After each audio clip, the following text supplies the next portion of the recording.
guys, welcome back to Girls Expert. இந்த வீடியோல நம்ம பாத்தீங்கன்னா விஜய் டிவில டெலிகாஸ்ட் பண்ணிட்டு இருக்க prime time serial time changes பண்ணிருக்காங்க. இதுக்கு மெயின் ரீசன் அப்படின்னு சொல்லிட்டு வியூவர்ஸ் எல்லாமே கேட்க ஸ்டார்ட் பண்ணிட்டாங்க.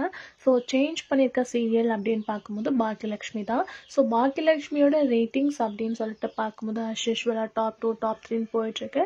இப்போ டைம் சேஞ்சஸ் பண்ணியிருக்காங்க. 8:30 7 PM ஃபர்ஸ்ட் டைமாக வந்து கொண்டு வராங்க. சீரியல் ஸ்டார்டிங்லேருந்து இந்த டைமிங்கில் தான் இருந்துச்சு அப்படின்னு நினைக்கிறேன். 1000 எபிசோடுக்கு மேலே தாண்டிடுச்சு. ஸோ இந்த டைம் சேஞ்ச் பண்ண ரீசன் அப்படின்னு பார்க்கும்போது கோயிங் ஆனியன். ஸோ அதனால தான் அந்த டைம் சேஞ்சஸ் பண்ணுறாங்க. ரீப்ளேஸ்மெண்ட் அப்படின்னு சொல்லிட்டு பார்க்கும்போது வந்து ஐயனார் துணை டெலிகாஸ்ட் பண்ண போகிறாங்க. ஆல்ரெடி இந்த ஐயனார் துணைக்கு நல்ல ஒரு ரெஸ்பான்ஸும் கிடச்சிருக்கு. ஸோ டைம் சேஞ்சஸ் பண்ணால் இன்னும் ரேட்டிங்ஸ் ஹையாக வரும் அப்படின்றது சேனலோட பிளானிங். ஸோ நல்ல ரேட்டிங்ஸ் வரும் அப்படின்றத நம்ம எக்ஸ்பெக்ட் பண்ணலாம். ஸோ ரீசெண்டாக கம்மிங் மண்டேலேருந்து இந்த டைம் ஸ்லாட் வந்து சேஞ்ச் ஆக போகுது. ஸோ வெயிட் பண்ணி பார்க்கலாம் டிஆர் பெட்டிங் என்னவா இருக்கும் அப்படின்னு சொல்லிட்டு. ஸோ நாளைக்கு வரப்போகிற டிஆர் பெட்டிங்கில் என்ன சீரியல் என்னென்ன பிளேஸ் இருக்கும் அப்படின்னு சொல்லிட்டு உங்களுக்கு கெஸிங்ஸ் இருக்கும். ஸோ நீங்கள் எந்த சீரியல் ரேட்டிங்ஸ்க்காக வெயிட் பண்ணுறீங்க அப்படின்றதுக்காக ஷேர் பண்ணுங்கள். இன்ட்ரெஸ்டிங்கான அப்டேட்க்கு சேனலை சப்ஸ்கிரைப் பண்ணிக்கோங்க.